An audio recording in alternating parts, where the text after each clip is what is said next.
Hello friends, नमस्कार। सभी लोगों का स्वागत है। बिहार एसएससी सीजीएल एईडीओ पीएसओ सभी का एग्ज़ाम डेट आ चुका है और अभी जो है सामान्य विज्ञान में अभी पौधों में जनन से हम लोग देखेंगे। इसका भाग 1 प्रारंभ करते हैं। यदि आपको अच्छा लगेगा चैनल को सब्सक्राइब कर लीजिएगा। पीछे का पार्ट यदि आप नहीं देखें तो उसे ज़रूर देखिए। भारतीय संविधान लगभग कंप्लीट हो चुका है, उसे भी ज़रूर देखिए। प्ले लिस्ट बना हुआ है। चलिए प्रश्नों की ओर चलते हैं। जनन, और इसमें प्रश्नों को देखेंगे।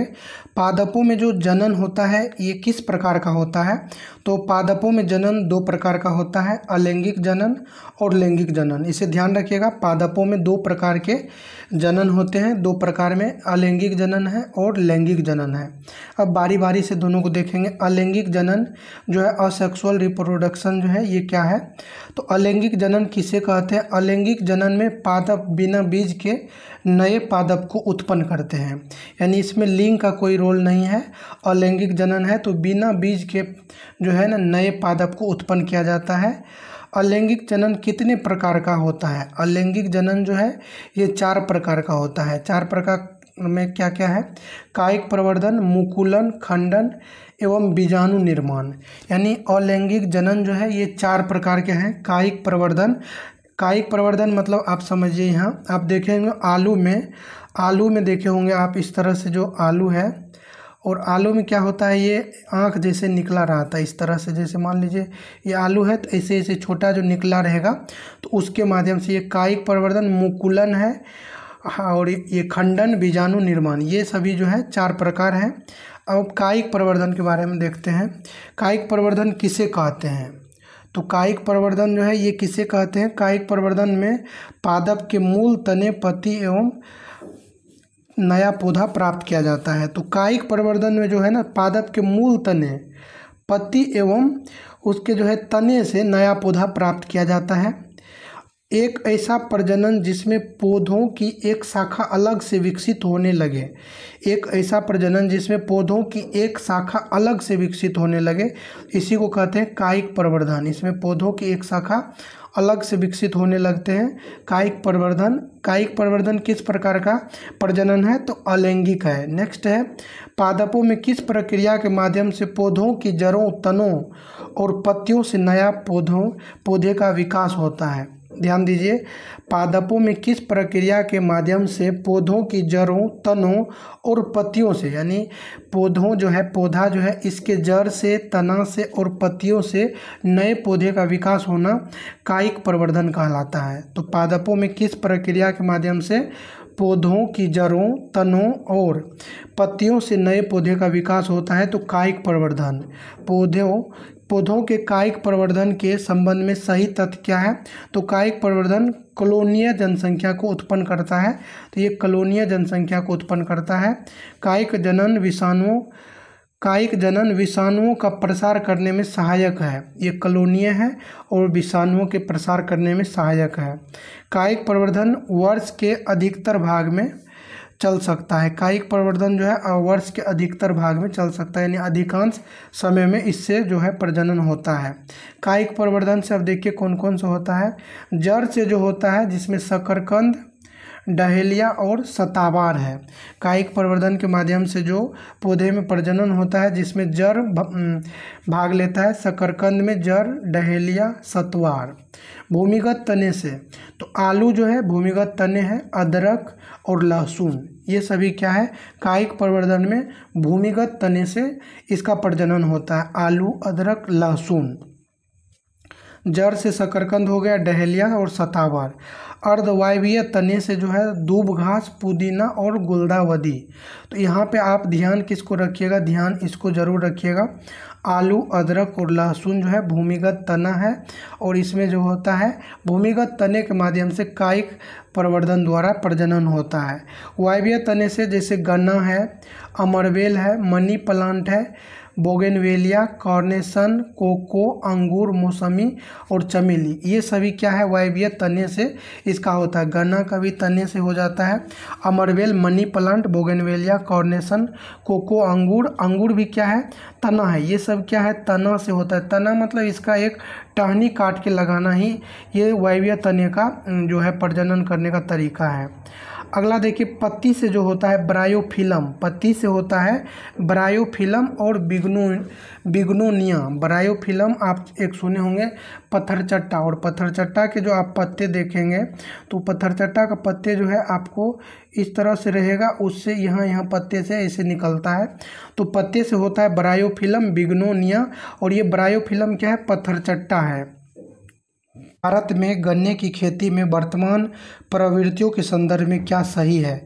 तो गन्ने की जो खेती होती है इसके वर्तमान प्रवृत्तियों के संदर्भ में क्या सही है? तो जब बर्ड चिप सेंटलिंग्स को नर्सरी में उगाकर मुख्य भूमि में प्रत्यारोपित किया जाता है तब बीज सामग्री में बड़ी बचत होती है। गन्ने की खेती उत्तक संवर्धन से तैयार की गई सेंटलिंग से की जा सकती है। किस विधि से माँ पौधे की भांति नया पौधा मिलता है? तो मतलब जो जनन पौधे हैं उसके भांति ही नया पौधा मिलता है, तना काट विधि से। और इसी को आप लोग सुने होंगे कलम लगाना बोलते हैं। कलम लगाना, जैसे आम के पेड़ में देखे होंगे कि कलम लगाया जाता है, तो इसी को कहते हैं तना काट विधि। कौन से पादप स्तंभ कर्तन द्वारा प्रवर्धित किए जाते हैं?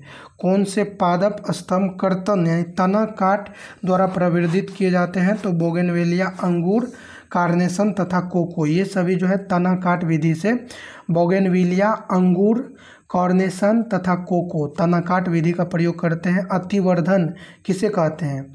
पौधे की कोशिकाओं की असमान वृद्धि को, जो पौधे की कोशिका है उसकी असमान वृद्धि को क्या कहते हैं? अतिवर्धन। और जीव में आप देखेंगे, मनुष्य में खास करके, तो जो कोशिका के अनियंत्रित वृद्धि होता है उसी को कहते हैं कैंसर। तो यहाँ पे अतिवर्धन है, यानी कैंसर के ही रूप कह सकते हैं। पौधे की कोशिकाओं की असमान वृद्धि को अतिवर्धन कहते हैं, अतिवर्धन। अब मुकुलन के द्वारा जो होगा उसको देखते हैं। मुकुलन के द्वारा प्रजनन कहाँ कहाँ होता है? तो मुकुलन किसे कहते हैं? मुकुलन में एक छोटा अंकुरजनक पादप के शरीर पर विकसित होकर एक नए जीव का निर्माण करता है। यानी आप इसको समझिए थोड़ा सा, जैसे ये कोई है, मुकुलन में क्या होता है, ये अभी थोड़ा सा बढ़ा है यहाँ, और फिर जो एक नया बनेगा उसमें क्या होगा, ये थोड़ा बढ़ जाएगा, और धीरे धीरे ऐसे होते होते जो है इससे एक निकल जाएगा अलग। तो इसी को कहते हैं कि मुकुलन में एक छोटा अंकुरन जैसे निकलता है, जनक पादप के शरीर पर विकसित होकर एक नए जीव का निर्माण करता है। प्रजनन के किस प्रकार में पूर्ण वयस्क छोटे जीव अपने जनक शरीर से अलग हो जाते हैं और एक नया स्वतंत्र जीव बनाते हैं? तो ये पूर्ण रूप से लास्ट में क्या होता है, अलग हो जाता है मुकुलन में।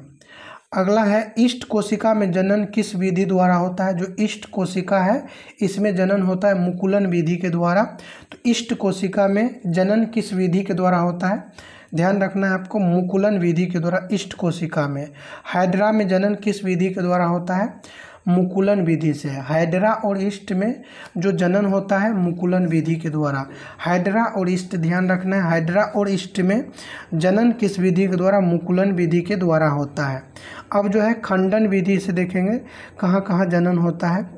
खंडन क्या है? तो खंडन में एक कोशिकीय एवं बहुकोशिकीय पादप या जीव दो या अधिक टुकड़ों में विभाजित होकर प्रत्येक टुकड़ा नए पादप के रूप में विकसित होता है। यानी खंडन में एक कोशिकीय एवं बहुकोशिकीय पादप या जीव दो या अधिक टुकड़ों में विभाजित होकर प्रत्येक टुकड़ा नए पादप के रूप में विकसित होता है, तो ये खंडन हो गया। प्रजनन की किस विधि का उपयोग एक कोशिकीय जीवों द्वारा किया जाता है? तो एक कोशिकीय जीवों के द्वारा किया जाता है खंडन विधि का प्रयोग। और ध्यान रखने के लिए आप ऐसे रखिए कि प्रजनन की किस विधि का उपयोग एक ही कोशिका है तो खंडित हो चुका है, यानी खंडन विधि में एक कोशिकीय विधि का प्रयोग करते हैं। शैवालों में किस प्रकार का जनन होता है? जो शैवाल होते हैं, शैवाल में जो जनन होता है खंडन विधि के द्वारा। शैवालों में किस प्रकार का जनन होता है? खंडन विधि द्वारा शैवालों में जनन पाया जाता है। पायरोगैरा यानी पादप में किस प्रकार का जनन पाया जाता है? खंडन विधि। पायरोगैरा, इसी को पादप बोलते हैं। तो ध्यान रखिएगा, ये पायरोगैरा में किस प्रकार का जनन पाया जाता है? खंडन विधि के द्वारा पायरोगैरा में जनन होता है। शैवाल में भी खंडन, यानी ऐसे ध्यान रख लीजिए कि कोई सवाल है और उसको आप खंडित कर दिए हैं, खंड कर दिए हैं। तो शैवाल में जनन खंडन से, और पायरोगैरा तो ये भी खंडन के द्वारा होता है। पायरोगैरा, गैरा मतलब लग रहा है ना, गाली देना है, तो पैरोगैरा, तो ये खंडित कर देता है जो गाली देगा। समुद्री एनीमोन में किस विधि द्वारा जनन क्रिया संपन्न होती है? तो समुद्री जो एनीमोन है, जंतु है, उसमें भी खंडन विधि के द्वारा जनन संपन्न होता है। समुद्री एनीमोन में किसके द्वारा होता है? खंडन विधि के द्वारा जनन संपन्न होता है। अब नेक्स्ट है बीजाणु निर्माण के द्वारा जो जनन होता है, ये किस में होता है? तो बीजाणु किसे कहते हैं? कम विकसित पौधों में दृढ़ आवरण वाली विशेष एक कोशिका रचनाएं पाई जाती है जिन्हें बीजाणु कहते हैं। बीजाणु किस प्रकार नए पादपों को जन्म देते हैं? तो बीजाणु जो है, बीजाणु प्रतिकूल वातावरण में सुरक्षित रहते हैं। बीजाणु जो है प्रतिकूल वातावरण में भी सुरक्षित रहते हैं और अनुकूल परिस्थिति आने पर अंकुरित होकर नए पादप का निर्माण करते हैं। तो आप देखे होंगे कि बहुत सारे ऐसे पेड़ पौधे हैं जो उसका बीज हर पूरे साल ज़मीन में ही रहता है, मिट्टी में रहता है, लेकिन वो नहीं निकलता है। तो बीजाणु जो है प्रतिकूल वातावरण में सुरक्षित रहते हैं, जो प्रतिकूल, उसके लिए जो अनुकूलित वातावरण नहीं है उसमें संरक्षित रहते हैं और अनुकूल परिस्थिति आने पर अंकुरित हो करके नए पादप का निर्माण करते हैं। कवक में जनन किस विधि के द्वारा होता है? तो कवक में बीजाणु के द्वारा होता है। शैवाल में खंडन के द्वारा होता है, ध्यान रखिएगा। कवक में जो जनन होता है बीजाणु के द्वारा, बीजाणु निर्माण के द्वारा। कवक में जनन किस विधि द्वारा होता है? तो कवक में होता है बीजाणु निर्माण के द्वारा। ऐसे ध्यान रख ले, कवक, कबक, कबक, ऐसे ध्यान रखिए, ये क ब क, तो कवक और ब से बीजाणु निर्माण विधि द्वारा। कवक, कवक नहीं ध्यान रखना आपको, कवक याद रखना है, कवक याद रखिए। और कवक में कैसे होता है? कवक में होता है आपका बीजाणु निर्माण के द्वारा। और शैवाल में क्या होता है? खंडन, सवाल जैसे ही करता है उसको खंडित करता है। अब नेक्स्ट देखिए, राइजोपस में जनन किस विधि द्वारा संपन्न होता है? तो कवक और राइजोपस में जो होता है बीजाणु निर्माण के द्वारा होता है। राइजोपस, राइजोपस और कवक में बीजाणु निर्माण के द्वारा होता है। राइजोपस, पस तो बीजाणु निर्माण के द्वारा होता है। राइजोपस, राइजोपस में किस विधि द्वारा संपन्न होता है जनन? तो ध्यान रखिएगा, राइजोपस में जो जनन होता है बीजाणु निर्माण के द्वारा, कवक में भी बीजाणु निर्माण के द्वारा, शैवाल में खंडन विधि के द्वारा। मौस एवं फॉर्न में जनन किस विधि के द्वारा होता है? मौस और फॉर्न जो होते हैं इसमें जनन बीजाणु निर्माण के द्वारा होता है। कवक, राइजोपस, मौस, फॉर्न, इसमें बीजाणु के द्वारा होता है। शैवाल में खंडन के द्वारा जो होता है ये जनन होता है। अगला है लैंगिक जनन। लैंगिक जनन जो होता है, लैंगिक जनन किसे कहते हैं? तो लैंगिक जनन में बीजों से नए पादप का जन्म होता है। अभी तक जो हम लोगों ने देखा वो सभी अलैंगिक जनन था, और लैंगिक जनन में क्या होता है? बीजों से नए पादप का जन्म होता है। किस प्रजनन से अधिक विविधता उत्पन्न होती है? तो अधिक विविधता उत्पन्न होती है लैंगिक प्रजनन से, अधिक विविधता उत्पन्न होती है। ध्यान रखिएगा, किस प्रजनन से अधिक विविधता उत्पन्न होती है? तो लैंगिक प्रजनन से। पादपों का जनन भाग क्या कहलाता है? तो पादप का जनन भाग पुष्प कहलाता है। पुष्पों का अध्ययन कहलाता है एंथोलॉजी। एंथोलॉजी में पुष्पों का अध्ययन किया जाता है। पुष्प के कितने भाग होते हैं? 4 भाग होते हैं, बाह्य दलपुंज, दलपुंज, पुमंग और जयंग। और ये जो पुमंग है ये पुरुष का भाग है, और ये जयंग जो है स्त्री का भाग है, यानी फूल में मादा जननांग है, और ये पुमंग जो है पुरुष है। तो बाह्य दलपुंज, दलपुंज और उसके बाद पुमंग एंड जयंग, यानी 4 टोटल भाग होते हैं पुष्प के। जिन पुष्पों में पुष्प के चारों ओर चक्र उपस्थित होते हैं उन्हें क्या कहते हैं? तो जिन पुष्प में पुष्पों के चारों ओर चक्र उपस्थित होते हैं उसको पूर्ण पुष्प कहते हैं। जिन पुष्पों में पुष्प के एक या अधिक चक्र अनुपस्थित होते हैं उसको क्या कहते हैं? अपूर्ण पुष्प कहते हैं। बाह्य दल पुंज किसे कहते हैं? तो पुष्प के सबसे बाहरी चक्र को क्या कहते हैं? बाह्य दल पुंज कहते हैं। दलपुंज किसे कहते हैं? पुष्प के दूसरे चक्र को जो बाह्य दल के अंदर रहता है। एक तो बाह्य दल पुंज, जैसे इस तरह से यदि पुष्प बना देंगे, ये पुष्प बन गया, तो ये जो रहता है ये हो गया आपका बाह्य दल पुंज, और ये हो गया दल पुंज। तो ये इस तरह से आपको ध्यान रखना है, ये क्या हो गया? बाह्य दल पुंज, और ये जो होगा आपका ये दल पुंज होगा। तो पुष्प के दूसरे चक्र को दूसरे चक्र को जो बाह्य दल के अंदर रहता है उसको क्या कहते हैं? दलपुंज। दलपुंज का मुख्य कार्य क्या है? तो दलपुंज का मुख्य कार्य है परागन हेतु कीटों को आकर्षित करना। परागन हेतु क्या करता है? कीटों को आकर्षित करता है। तो दलपुंज, ऐसे ध्यान रख लीजिए, ये दलपुंज मतलब पूरे दल बल के साथ गया है और लोगों को बुलाता है। जैसे आप देखे होंगे कि पटना में जब स्टेशन से उतरिएगा तो होटल की तरफ जाइएगा तो एक होटल है और 5-6 बुलाने वाला है, आ जाओ आ जाओ आ जाओ। तो इस होटल के सभी दल हैं जो बुलाता है खाने के लिए। तो उसी प्रकार ये दलपुंज जो है परागन हेतु कीटों को क्या करता है? आकर्षित करता है, बुलाता है। तो ये दलपुंज से बच के रहना है। नेक्स्ट देखिए, पुमंग किसे कहते हैं? तो पुष्प के तीसरे चक्र को पुमंग कहते हैं। पहले को बाह्य दलपुंज, दूसरे को दलपुंज और तीसरे को क्या कहते हैं? पुमंग कहते हैं। पुष्प के नर अंग को पुंकेसर कहते हैं। पुंकेसर के कितने भाग होते हैं? पुंकेसर के 3 भाग होते हैं, फिलामेंट, तंतु, परागकोश तथा योजी।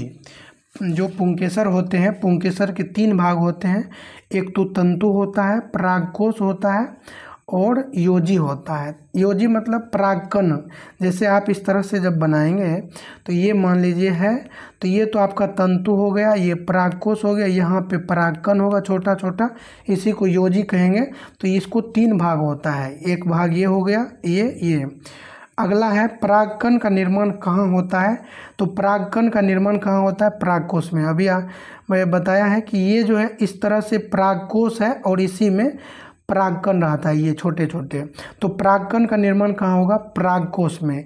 जयांग किसे कहते हैं? पुष्प के चौथे और सबसे भीतरी भाग को जयांग कहते हैं। पुष्प के 4 भाग हैं, बाह्य दलपुंज, दलपुंज, उसके बाद पुमंग जो तीसरे नंबर पे आता है, जयांग जो है चौथा है जो सबसे भीतरी भाग है। परागकण का निर्माण परागकोश में होता है और परागकोश को कहीं कहीं आपको एंथर भी देखने को मिलेगा, तो आप दोनों ध्यान रखिएगा। परागकोश को ही एंथर कहते हैं और ये परागकोश जो है नर प्रजनन अंग का भाग है, फूल में, ध्यान रखना है। तो आज के यहीं पर वीडियो ख़त्म करते हैं, नेक्स्ट लाएंगे, आप लोग ज़रूर देखिएगा। सभी लोगों को धन्यवाद।